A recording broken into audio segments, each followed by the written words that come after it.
a military drill master. As Catherine faced mortality, the question of her successor, her son or her grandson, loomed large. November 5th, 1796. The aging empress was paralyzed by a stroke. The following night, the German princess who had ruled the Russian Empire for 34 years was dead. Some historians claim that her son Paul searched Catherine's chambers before the body was cold and burned any papers that threatened his right to be crowned. Tsar Paul I wasted no time taking revenge on his mother. He dug out the corpse of his father, Peter III, put him in a coffin, and placed him right next to her at the funeral so that they would be eternally together, which he just thought was a divine joke. For 71 years, women had ruled Russia. Paul had chafed under his mother's rule. After her death, he rushed out a decree that only the males of the Romanov line were fit to wear the Russian crown. He had been eager to have power for more than 20 years, and I think that's part of the reason that he made such a mess of things, because he was a man in a hurry. He always felt that he didn't have much time left, so he had to do everything overnight. Paul reversed policies without reason. Anxious nobles feared chaos. This guy directed every element of Russian life, from the way people dressed to what they were allowed to do at a funeral or a wedding. Rumors of a coup to put Alexander on the throne began almost with Paul's coronation. Alexander was approached by many members of Russia's elite about the need to get rid of his father, and Alexander himself recognized that his father was proving to be quite erratic, quite capricious. Paul became convinced he was a target for assassination. Behind a moat ringed with sentries, he built a palace like a fortress. He moved in before the plaster was dry and placed his son Alexander under house arrest. Within days, the coup plotters were on the move. On the night of March 11th, 1801, influential men from the inner circle at court swept past the guards at Paul's palace fortress. The conspirators found the Tsar hiding in his bedroom. The scuffle that followed turned into a deadly brawl. For a third consecutive generation, one Romanov had snatched the crown from another. But his father's murder left the new Tsar, 23-year-old Alexander Pavlovich, racked with guilt. I'm sure they told Alexander that Paul would simply be pushed aside, and I'm sure Alexander persuaded himself that that would be the case. But it wasn't realistic. You couldn't have a retired Tsar sitting in some palace on the outskirts of Petersburg waiting for the next coup against his son in order to be restored. It was never viable. Though Alexander had no part in the coup, he did nothing to stop it. Similar indecision and contradictions would cloud Alexander's reign. Inspired by liberal ideals, the new Tsar flirted with granting Russia a constitution, but he would never follow through. Under Alexander I, it was difficult to know in what direction Russia would go. He couldn't make that decision, that momentous, heroic decision to oversee the devolution of his own power. As Alexander wavered about the future of Russia, a continent away, a bold upstart declared himself Emperor of France and plunged ahead with plans to remake all of Europe. Napoleon Bonaparte.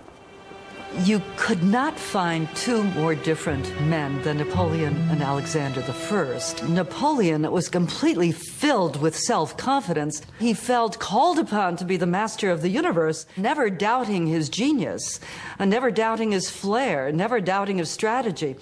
Whereas Alexander I seems to have been born confused and not knowing exactly what direction he wants to take, and so he goes off in all these various directions. In 1807, Napoleon would force Alexander to sign a treaty of friendship, but the Tsar of Russia and the self-made Emperor of France were fated to wind up bitter enemies in a struggle for the fate of Europe. As the French destroy the two great intermediary powers, Prussia and Austria, Russia is faced with a big dilemma. Because obviously, if Napoleon dominates the whole of Europe from the Atlantic to the Russian border, he controls such immense resources that he's basically going to be able to make Russia do whatever he wants. In 1811, Alexander finally took a stand. Defying Napoleon's grand ambitions, he declared allegiance with England and prepared for all-out war with France. Napoleon answered in force. Close to 500,000 fighting men, the largest army in European history, marched on Moscow. In the face of overwhelming forces, the Tsars' commanders turned to the strategy that had served Russia for centuries: fall back and harass the invaders as they struggled across the vast motherland. All summer long, Napoleon marched deeper and deeper into Russia. He looked for a decisive battle, but found only an empty and unwelcoming land. On the morning of September 7th, 1812, one day's ride from Moscow, Napoleon finally found what he was looking for. 120,000 Russian soldiers, Alexander's imperial army, ready to fight to the death for the fields of Borodino. Borodino, September 7th, 1812. The armies of two great empires attacked and counterattacked. The bloodbath began at dawn and went on long past dark.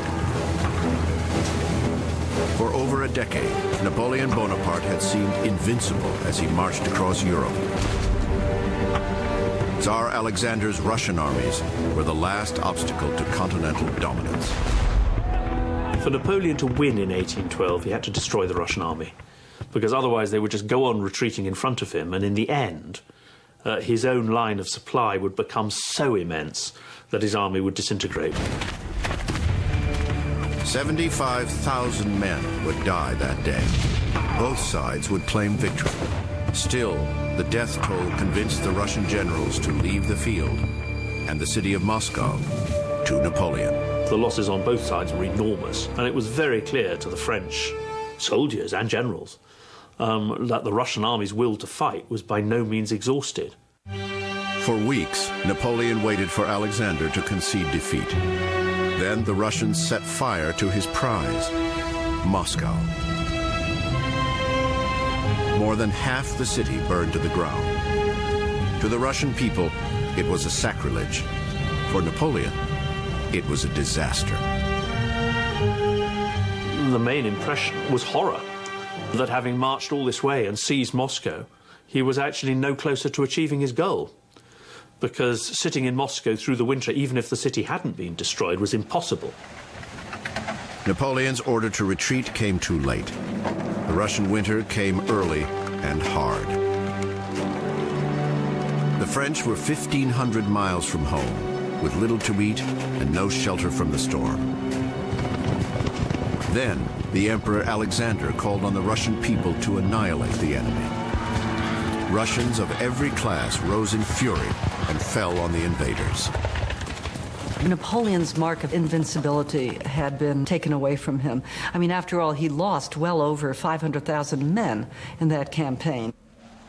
The losses were immense, huge, and in some ways the losses of the horses were even more important than the losses of the men, because even after losing 500,000 men in Russia, which was simply unprecedented in European history, what he couldn't do was make up for the loss of trained cavalry and trained artillery. And in that sense, the retreat was vastly important, because the French cavalry was virtually wiped out.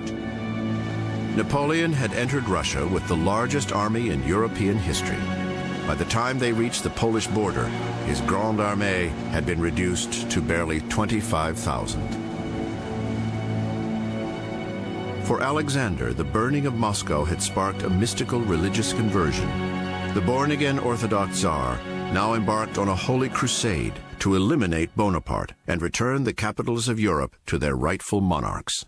Alexander feels that God has rewarded him for his strength and for his renewed Christian faith by giving him Napoleon, on a plate, if you like, defeating the conqueror of Europe. Armies from Prussia and Austria joined